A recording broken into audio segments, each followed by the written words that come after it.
সারি সারি, কানা খোড়া বৃদ্ধ যুবক যত নর নারী। কষ্ট হলে চলে যাবি রে, সেখানে ঢালতে হবে শেওড়া ফুলির জল।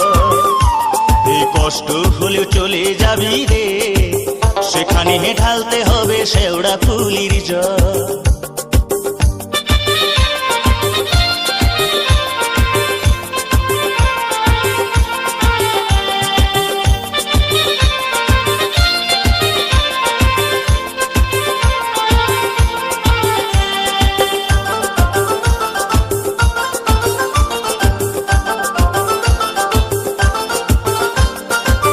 রোগ শোক দুঃখ কষ্ট জরা ব্যাধি হলে সবকিছু ভাই দূর হয়ে যায় ষাঁড়ের সাথে গেলে।